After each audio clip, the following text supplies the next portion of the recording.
बिस्मिल्लाहिर्रहमानिर्रहीम। अस्सलाम वालेकुम नाज़रीन, आप यूट्यूब चैनल देख रहे हैं, मैं इमरान खान हूँ।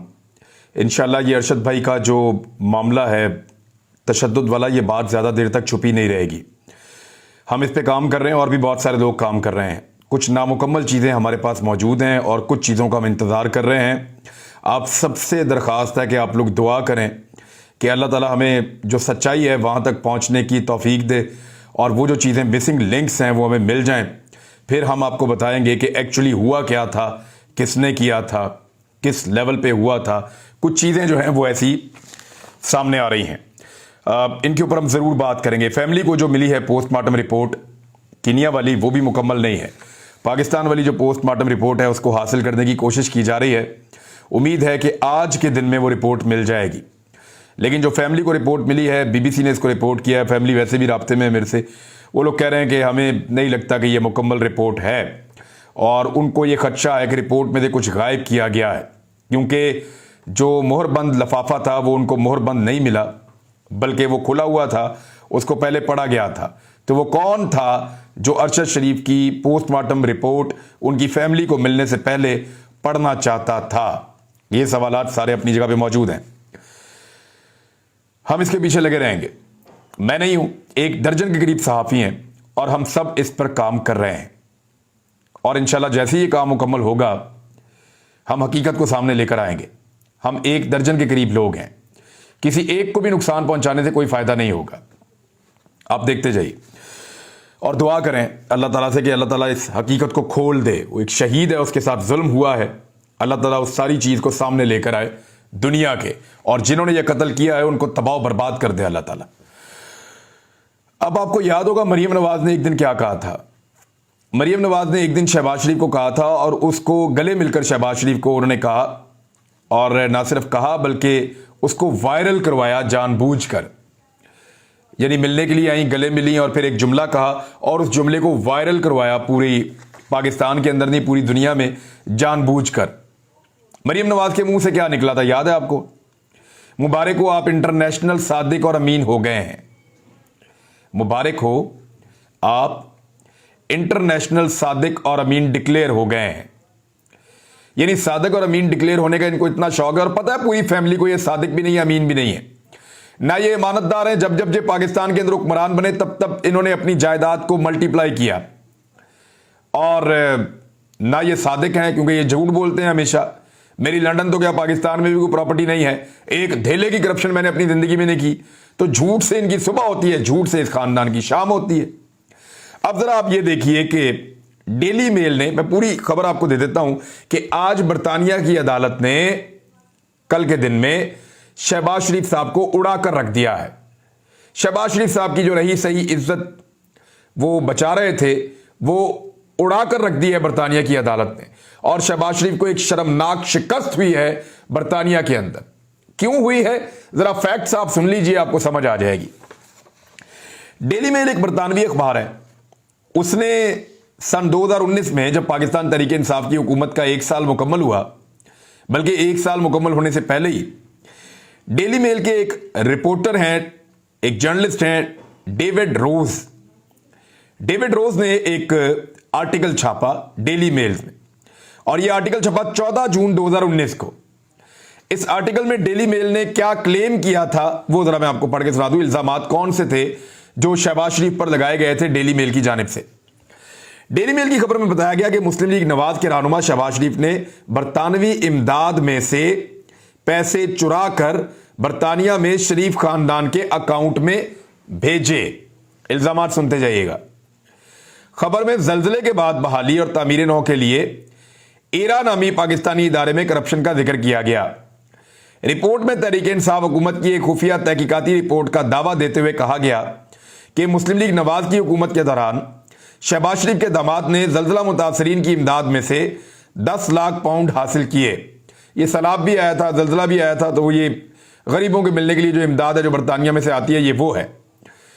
अच्छा, उसके बाद अगला इल्जाम यह है, रिपोर्ट के मुताबिक एरा के साबिक डायरेक्टर फाइनेंस अकराम नवीद ने नवंबर 2018 में अपना जुर्म कबूल करते हुए दावा किया था कि पाकिस्तान ने बरतानिया से जल्जला मुतासरीन की मदद के लिए 15 लाख पाउंड वसूल किए, जिसमें से 10 लाख पाउंड शहबाज शरीफ के दामाद अली इमरान को दिए गए। अब जरा ये नवीद इकराम की बात सुन लें आप। नवीद इकराम वो आदमी है जिसको गिरफ्तार कर लिया था शहबाज शरीफ ने एंटी करप्शन के जरिए से। शहबाज शरीफ ने एंटी करप्शन के जरिए से नवीद इकराम को गिरफ्तार करके रखा अपने कंट्रोल में, फिर इनकी वाइफ को भी गिरफ्तार कर लिया, क्योंकि शहबाज शरीफ का दामाद इनके घर आता जाता था अपनी बीवी के साथ, शहबाज शरीफ की बेटी के साथ। तो इससे पहले कि ये लोग नाम लेते और बताते कि अली इमरान को हमने ये सारा कुछ दिया है, शहबाज शरीफ ने अपने दौरे हुकूमत में अली इमरान को और अपनी बेटी को बचाने के लिए और अपने आप को बचाने के लिए इरा का जो डायरेक्टर फाइनेंस था अकरम नवीद, उसको गिरफ्तार कर लिया। और फिर बाद में उसकी बीवी ना बोले, उसकी बीवी को भी गिरफ्तार कर लिया। फिर उसके बेटों को लेकर आए और उसके बेटों के सामने मां और बाप पर टॉर्चर किया पुलिस वालों ने, एंटी करप्शन वालों ने नहीं, पुलिस वालों ने। मुझे उस दौर में एंटी करप्शन वालों ने बताया कि हमारे यहां पे इतना जुल्म कभी नहीं हुआ जितना जुल्म शहबाज शरीफ और अली इमरान इस वक्त करवा रहे हैं एक साबिक डायरेक्टर फाइनेंस अकरम नवीद के ऊपर। इकराम नवीद के ऊपर लगातार टॉर्चर हो रहा था और उसके बच्चों के सामने उसको तोड़ा जा रहा था ताकि वो अली इमरान का नाम ना ले। लेकिन फिर शहबाज शरीफ की हुकूमत खत्म हुई और पाकिस्तान तहरीक इंसाफ की हुकूमत बन गई। जब हुकूमत बनी तो इस शख्स को फिर नैब उठाकर ले गई। जब नैब ने इस शख्स को तफ्तीश के लिए अपने पास बुलाया तो इस शख्स का पहला सवाल यह था कि मुझे यह बताया जाए कि यह कौन सा साल, महीना और दिन चल रहे हैं। यानी इसको इस तरह अंधेरे के अंदर रखा गया कि यह रोशनी को देखता था तो इसकी आंखें चुंधिया जाती थी। इसकी वाइफ की जमानत के लिए मैं आपको यहां पे आज ये सच बता देता हूं कि मैंने जाती तौर पे बड़ा रोल प्ले किया था। मेरी अली इमरान से लड़ाई भी हो गई थी उस दौर में, बहुत सारे लोगों को उसने सुलह के लिए भी भिजवाया, लेकिन मैंने एक ही बात की थी कि इस खातून को फौरी तौर पर रिहा किया जाए। करप्शन तुमने की है, करप्शन अकराम नवीद ने की है, इस खातून का इससे कोई ताल्लुक नहीं है, क्योंकि इस खातून की एक बेटी मेंटली रिटार्टेड है। ये जो मियां बीवी पकड़े हुए थे ना, इनकी एक बेटी ज़हनी तौर पे मरीजा थी और वो अपनी मां के बगैर खाना भी नहीं खाती थी। मुझे किसी ने उस बच्ची की वीडियो लाकर दिखाई थी, 16-17 साल की बच्ची होगी, लेकिन वो चीजों को फेंक रही थी, वो अपनी मां के बगैर खाना भी नहीं खा रही थी।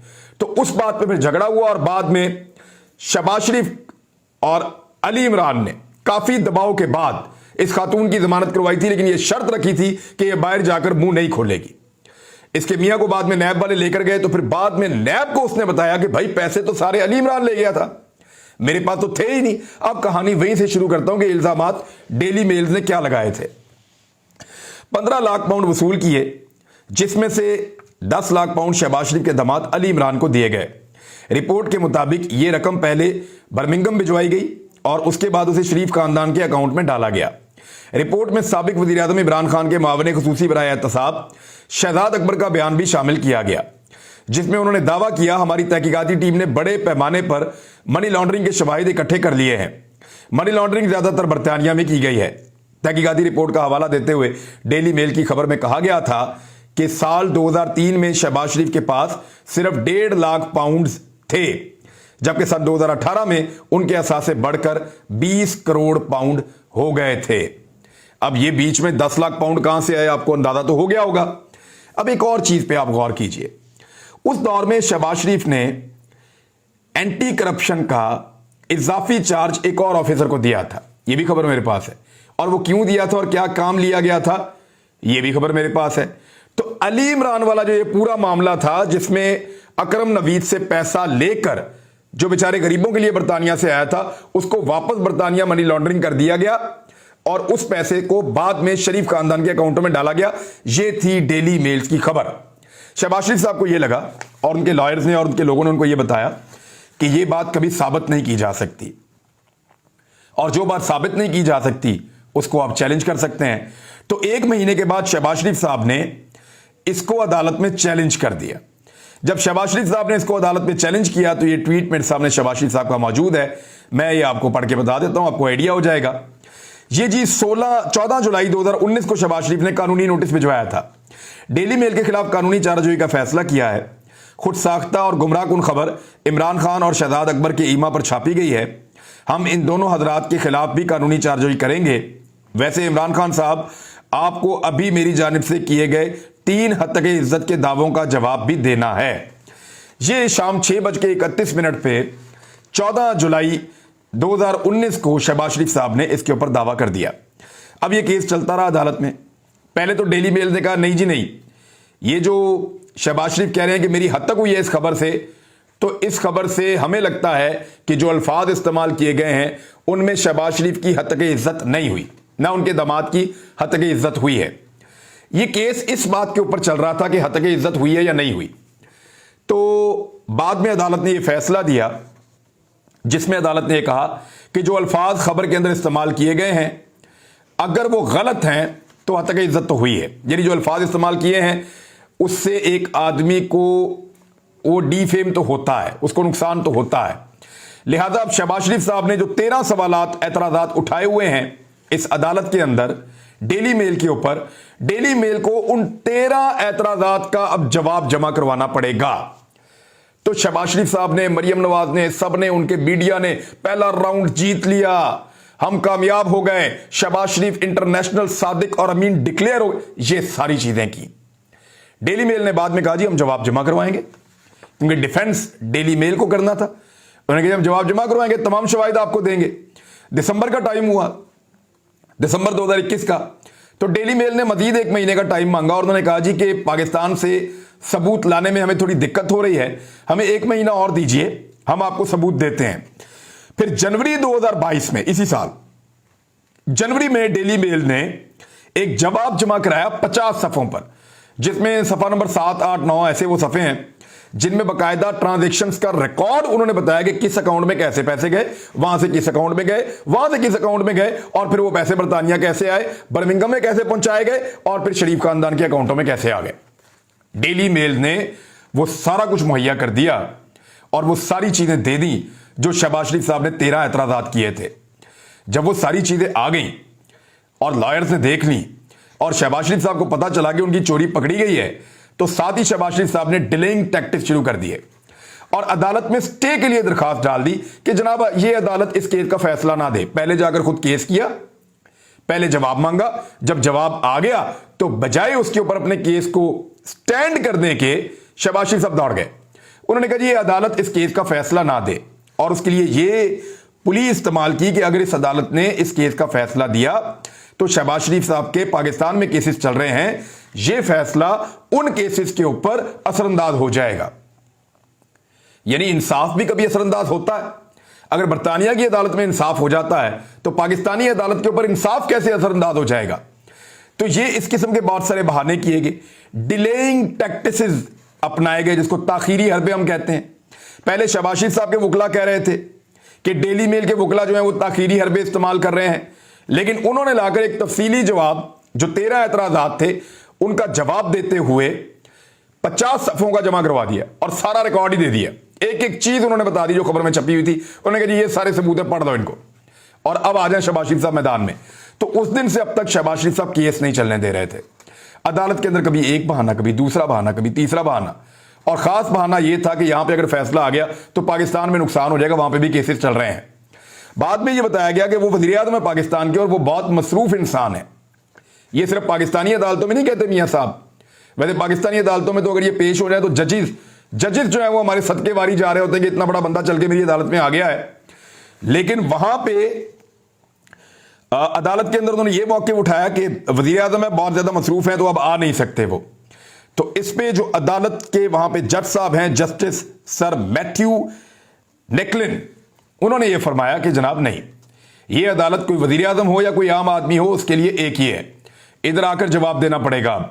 और अब ये केस आगे बढ़ेगा। स्टे देने से उस अदालत ने इनकार कर दिया है, तो शहबाज शरीफ साहब अपना ये स्टे वाला मुकदमा हार गए हैं। शहबाज शरीफ को वहां की अदालत ने साफ जवाब दे दिया है। शहबाज शरीफ के भागने के दरवाजे बंद हो गए हैं और अब शहबाज शरीफ साहब को वहां पर जवाब देना पड़ेगा, कटहरे में खड़ा होना पड़ेगा। डेली मेल्स का जो वकील है वो शहबाज शरीफ साहब के सामने ये अकाउंट्स की तफसीलात रखेगा और सवाल पूछेगा कि जनाब ये बरतानिया से पैसे वहां गए एरा में, फिर ये अकरम नवीद है, फिर इसके अकाउंट से पैसे, एरा के अकाउंट से पैसे कहां पे गए पता करवाएं, फिर वो अकाउंट से पैसे कहां पे गए, ये अकाउंट को आप जानते हैं, फिर ये पैसे बर्मिंघम में गए, फिर ये अकाउंट आप जानते हैं, फिर यहां से ये पैसे आपके खानदान के अकाउंट में आए, तो ये कैसे आए जनाब, और आपके पैसे जो हैं वो थोड़े पैसों से इतने ज्यादा पैसे एकदम कैसे हो गए बर्तानिया के अंदर, आपके पाउंड्स। तो शहबाज शरीफ साहब को इन सारी चीजों का अब अदालत में जवाब देना पड़ेगा। बहुत बुरी तरह फंस गए हैं और हार गए हैं ये केस भी। अब आ जाए, नवाज शरीफ साहब को डिप्लोमेटिक पासपोर्ट दे दिया गया है, सफारती पासपोर्ट। आपको पता ना एक डिप्लोमेटिक इम्यूनिटी होती है कि अगर आप किसी मुल्क के अंदर सफारतकार हैं या आपके पास सफारती दस्तावेजात हैं तो आपके ऊपर उस मुल्क में केस नहीं हो सकता। यानी नवाज शरीफ के ऊपर अगर बर्तानिया में कोई केस करने की कोशिश की गई तो नवाज शरीफ साहब कहेंगे मैं तो डिप्लोमेट हूं, ये देखिए मेरे पास तो सफारती पासपोर्ट है। ये इस मुल्क का इंसाफ है। एक आदमी जो अदालतों को मतलूब है, एक आदमी जो भगौड़ा इश्तिहारी है, एक आदमी जो मफरूर है, एक आदमी जो बहाना करके पाकिस्तान से भागा हुआ है डील करके, उस आदमी को सफारती पासपोर्ट जारी कर दिया है पाकिस्तान की हुकूमत ने, ताकि बर्तानिया के अंदर भी उसके ऊपर कोई केस ना हो सके। आगे बढ़ाएंगे और चीजें आपको बताएंगे, अभी बहुत कुछ आपको बताना है। अब तक के लिए इतनी, अपना ख्याल रखिएगा, अपने चैनल का भी। अल्लाह हाफिज।